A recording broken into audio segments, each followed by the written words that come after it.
Grand 3, nous allons voir des applications du calcul intégral. Premièrement, comment calculer l'aire situé entre deux courbes.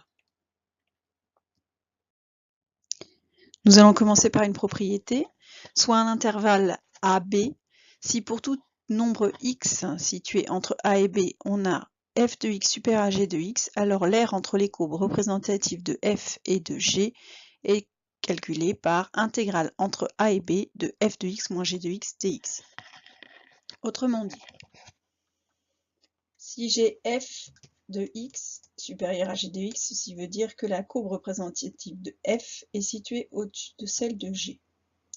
Et donc si je fais intégrale de f de x moins g de x, ça me donne intégrale de f de x, c'est-à-dire l'aire sous la courbe de f, moins intégrale de g de x, c'est-à-dire l'aire sous la courbe de g.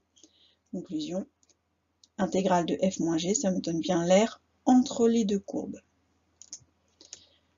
Avant d'utiliser cette propriété, je m'assurerai que la condition f de x supérieur à g de x est établie.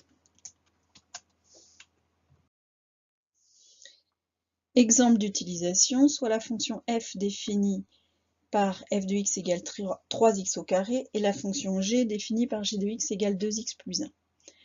Première question, montrer que pour tout x appartenant à l'intervalle 2, 3, f de x est supérieur à g de x.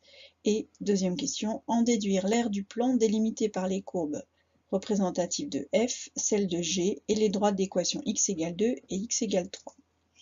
Donc je vais commencer par la première question. Alors, je vais utiliser une méthode assez classique en mathématiques. Pour comparer deux nombres f de x et g de x, je vais étudier le signe de f de x moins g de x. Donc, je vais exprimer la différence f de x, c'est-à-dire 3x au carré, moins 2x plus 1.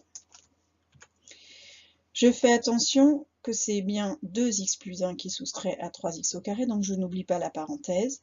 Et quand je vais enlever la parenthèse, je vais changer le signe de ce qui était à l'intérieur. Donc f de x moins g de x égale 3x au carré moins 2x moins 1.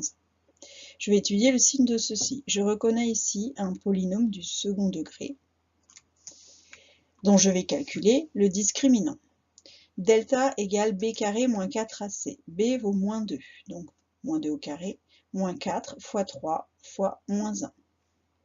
Ce qui me donne moins 2 au carré, ça fait plus 4.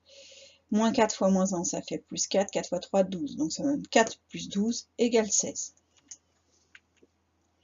Une fois que j'ai calculé le discriminant, il va falloir calculer les racines x1 et x2. x1 égale moins b moins racine carrée de delta sur 2a. Donc moins b, ça fait moins 2, ça fait 2. Moins racine de 16 sur 2a, c'est-à-dire 2 fois 3.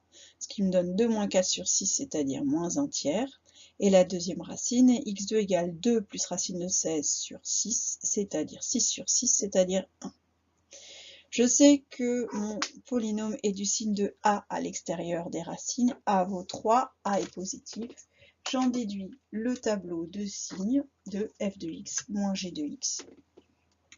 C'est positif à l'extérieur des racines et négatif entre les deux. Or, on m'avait demandé d'étudier le signe, de comparer f de x et moins g de x, étudier le signe, pardon, de f de x moins g de x pour x appartient à l'intervalle 2, 3. 2, 3, je suis dans cette zone-là, au-delà de 1. Donc dans cette zone-là, mon signe est positif. Deuxième partie, je vais calculer l'aire délimitée par les courbes CF, CG et les droites d'équation x égale 2 et x égale 3. D'après la propriété établie précédemment, cette aire, c'est l'intégrale entre 2 et 3 de f de x moins g de x. C'est-à-dire l'intégrale entre 2 et 3 de 3x au carré moins 2x moins 1 dx, puisque l'on a bien f de x supérieur à g de x.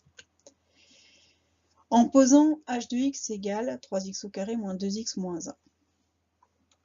Je vais, pour calculer l'intégrale, chercher une primitive de cette fonction. Alors, primitive, le 3 est maintenu. Primitive de x au carré, ça fait x3 sur 3. Moins 2 qui est maintenu. Primitive de x, ça fait x au carré sur 2. Moins 1 qui est maintenu. Primitive de 1, ça fait x. Conclusion, h de x égale x au cube moins x au carré moins x. Ensuite, pour calculer l'intégrale de h de x dx entre 2 et 3, je vais calculer grand H de 3 moins grand H de 2. Grand H de 3, je remplace x par 3, ça fait 3 au cube, moins 3 au carré, moins 3.